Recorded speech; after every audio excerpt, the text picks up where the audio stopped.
Bienvenido a otro video del Colegio Boston. No olvides suscribirte, activar la campanita, darle like y compartir. Hola chicos, muy buenos días. Mi nombre es Jorge Alberto Arias Salvador, soy el profesor de artes del Colegio Boston. Les recuerdo que esta clase va dirigida para los alumnos de primero y segundo de primaria. Algo muy importante también es que esta clase va para las tres primarias que tiene la familia Boston.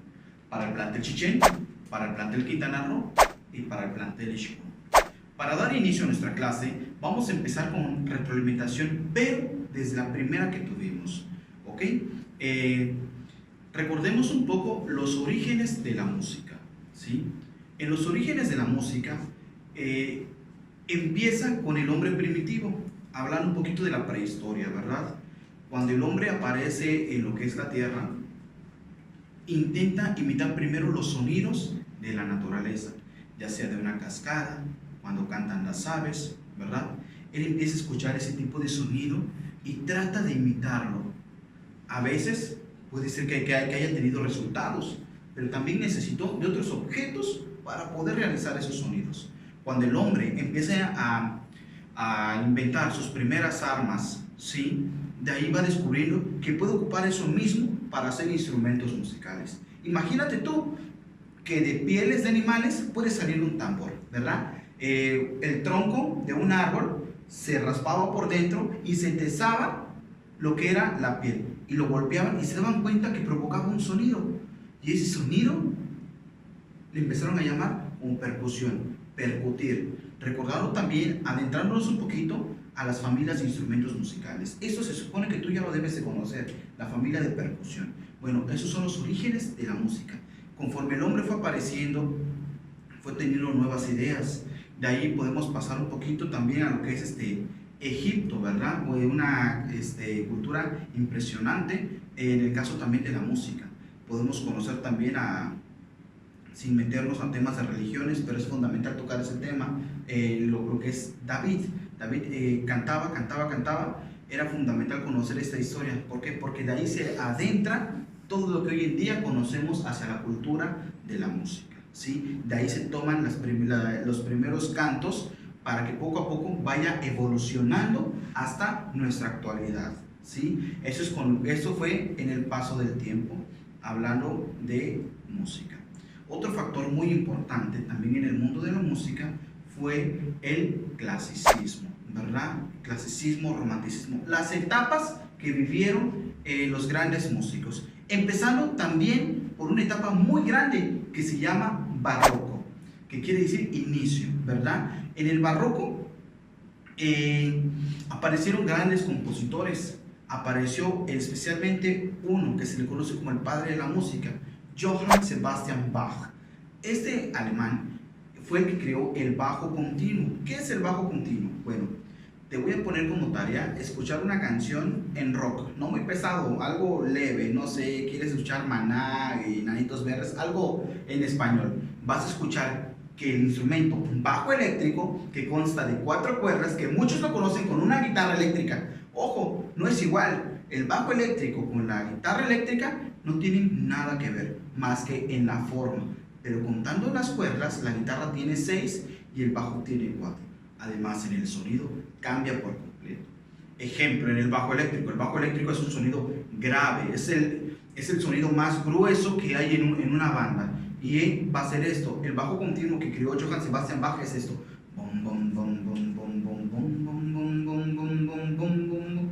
Y si tú escuchas esta canción en rock, vas a escuchar el bajo. Por eso te digo que toda la música ha ido evolucionando. Hay cosas que no han desaparecido por completo. El bajo, por ejemplo, en lo que es el bajo continuo, no ha desaparecido.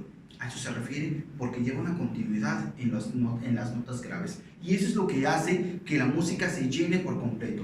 Si has tenido la oportunidad de ir a un concierto, hay unas bocinas grandotas que se llaman terremotos.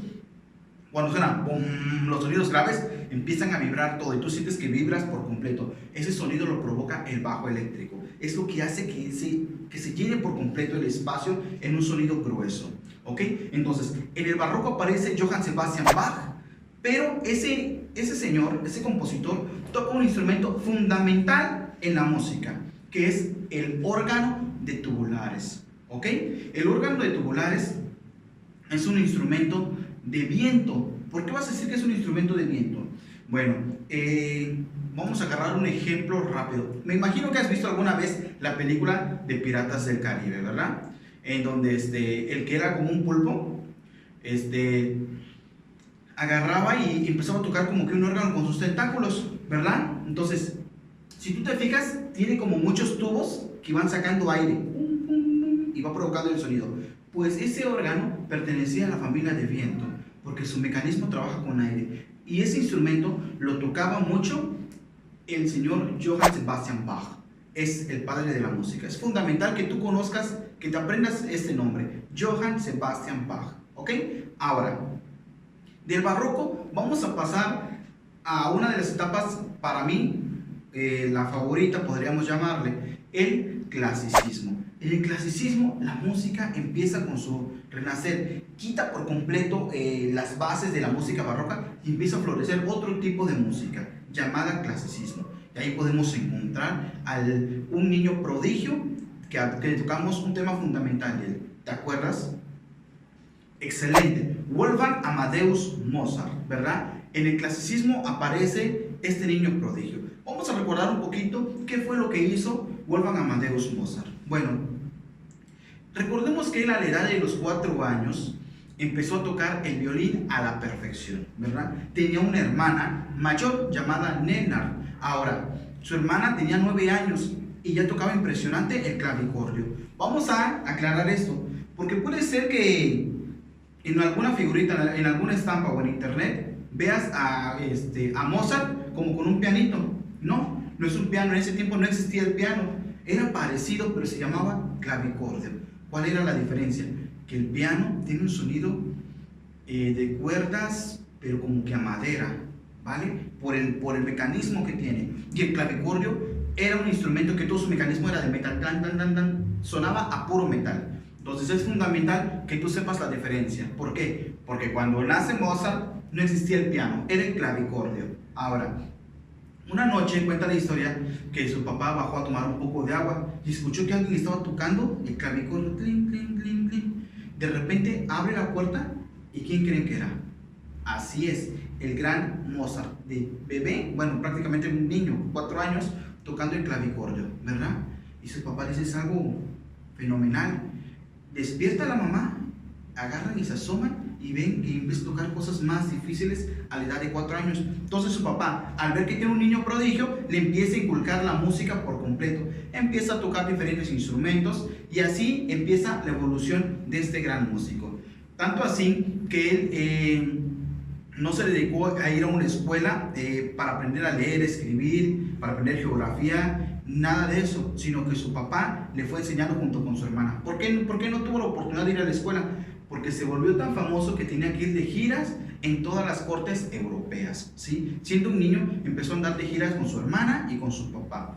Ahora, no tuvieron tiempo de entrar a estudiar a una escuela, entonces su papá y su hermana eran los encargados de enseñarle a leer, escribir. Pero también Mozart no solamente podía hablar su idioma, sino también sabía latín y también sabía griego. A pesar de que nunca fue a la escuela, él sabía, a veces podríamos decirle que mucho más de lo que un niño normal puede aprender, ¿verdad? ¿Por qué? Porque él era un niño genio.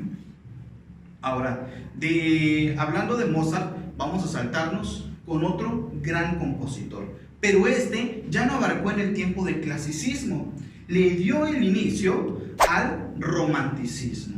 ¿Ok? Entonces, vamos a hablar ahorita de Ludwig van Beethoven. Bueno, este personaje tiene por nombre Beethoven, ¿verdad? Aunque sabemos que Beethoven no era su nombre de pila, Beethoven es el apellido. Su nombre correcto era Ludwig van Beethoven, ya es el puro apellido, ¿verdad? Bueno, les decía que este personaje ya no perteneció al clasicismo, sino a la etapa, le dio origen al romanticismo. Esto no quiere decir que el romanticismo es hablando nada más sobre puro romance o algo así. ¿no? Sino que así como hoy en día la música romántica, las baladas, se puede ver en balada pop, balada romántica, balada sencilla, así en ese tiempo también el romanticismo se dividía por varios factores.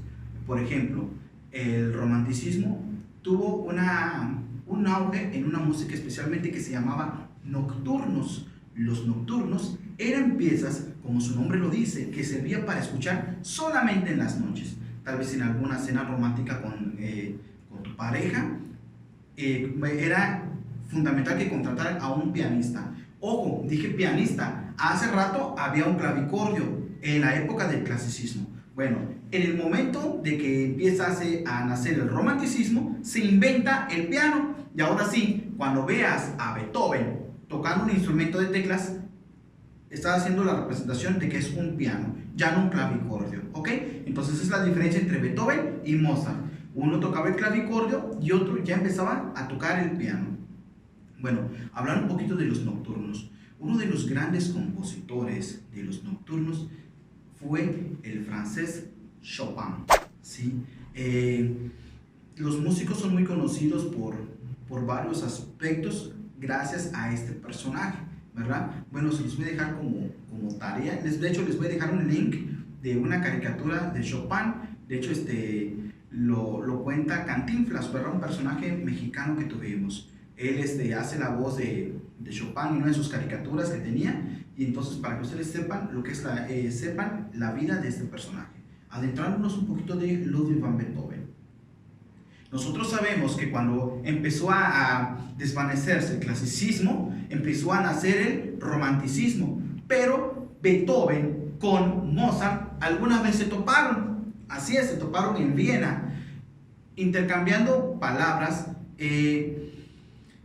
A Beethoven, bueno, el papá de Beethoven quería que su hijo sea como Mozart, ¿verdad? Que sea un virtuoso. Nosotros sabemos que Beethoven tenía una discapacidad auditiva, dejó de escuchar a muy temprana edad, no escuchaba absolutamente nada. Y yo recuerdo que en clases pasadas, una mamá me escribió, profe, ¿cómo era posible que Beethoven, siendo sordo, pudiera componer grandes obras? Pues recordemos que Beethoven también fue un niño genio, un niño prodigio, que se logró aprender todas las teclas del piano, cada sonido, se lo fue memorizando hasta que él, ya sin necesidad de tener el piano, ya podía componer, porque ya sabía cómo sonaba cada tecla en cada tiempo.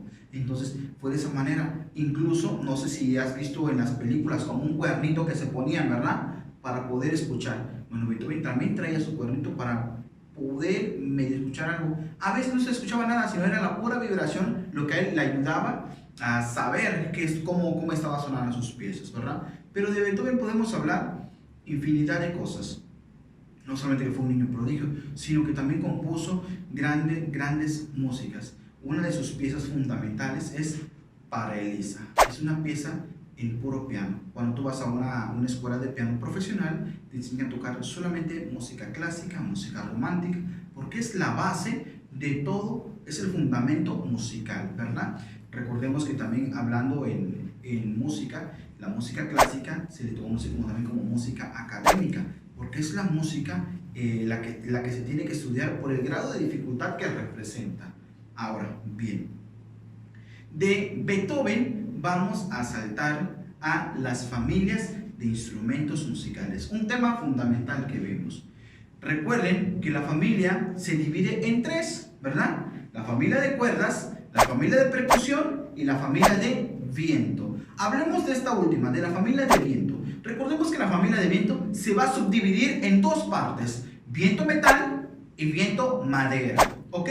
Recordemos que los instrumentos de viento no quiere decir que a fuerza se tienen que soplar para que pertenezca a esta familia, sino que su mecanismo tiene que ser aire para poder sonar. En este caso pusimos un ejemplo muy claro, el acordeón. El acordeón jamás lo vas a soplar, ¿verdad? Simplemente es como unos pulmones que hay que estarlos abriendo, cerrando para provocar el sonido, pero por el simple hecho de que al momento de que abres, jala aire el acordeón, al momento de que cierras, expulsa el aire, pertenece a la familia de viento.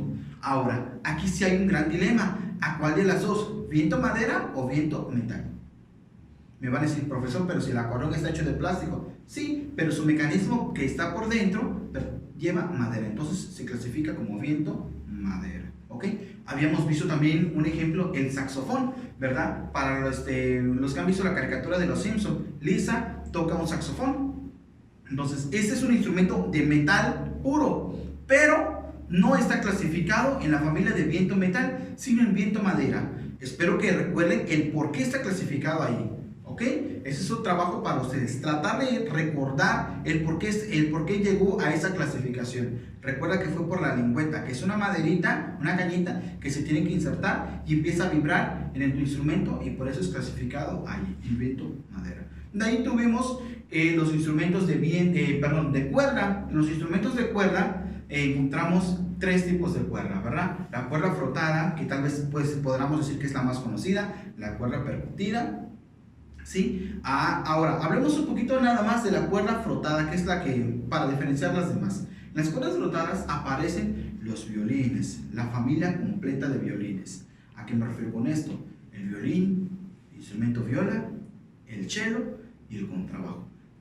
Que es verdad, lo podemos tocar con puro pizzicato, es una técnica también para el violín, pero originalmente hay que frotarlo con un arco, ¿verdad? Ese arco puede estar hecho de materiales diferentes, de lo que es maguey por completo, ¿verdad? Tiritas de maguey, o incluso anteriormente en los violines más caros, por ejemplo un Stradivarius, estaba hecho de la colita del caballo. En la cola del caballo se le cortaba y se iba armando las tiritas, se le ponía brea y podía resonar. Pero recordemos, aquí ya vamos a aclarar algo, es como cuando tú vas a que te corten el cabello, no te duele, entonces pasaba lo mismo, hacían y le volvía a crecer y así sucesivamente, ¿no? Entonces, de ahí nos va a faltar una familia, la familia de percusión, como su nombre lo dice, percutir, golpear. Ahí encontramos a la batería. Recordemos que la batería está formada por tambores y también por platillos, ¿ok? En esta familia tenemos también no solamente la batería, sino el pandero, que se supone que fue lo que vimos en preescolar, panderos, maracas, todos los instrumentos que podíamos mover y todo lo demás, o golpear prácticamente, ¿sí? Bueno, ahora bien, de las familias de instrumentos pasamos a ver un poco de la teoría de la música. Recuerda que te dejé unos ejercicios para estar aplaudiendo y todo lo demás. Vamos a hacer una retroalimentación de todo esto. Bueno, la música se rige por varias pautas, varias reglas que tenemos que ir respetando. Un ejemplo de esto, cuando tú aprendes a leer una partitura, como te dije ese día, pues tú ves que está todo jeroglíficos, no entiendes absolutamente nada, ¿verdad? Cuando desconoces de esto. Pero ya después empiezas a adentrarte y vas viendo cómo se empieza a desenvolver en el mundo de la música. Bueno, en una partitura podemos encontrar varias cosas. Una partitura te va a dar la tonalidad, te va a decir qué notas vas a tocar, cuánto tiempo vas a sonar esa nota, ¿sí? Y a qué velocidad vas a ir. Incluso, como te dije, si tú nunca has escuchado esta pieza, teniendo la partitura, sabiendo leer la partitura, la puedes tocar igual, ¿verdad? Bueno, chicos, pues por mi parte, esto ha sido todo. Les recuerdo, mi nombre es Jorge Alberto El Salvador, soy el profesor de artes del Colegio Boston. Esta clase fue una retroalimentación de todo lo que hemos visto para cerrar esta clase. Hasta luego.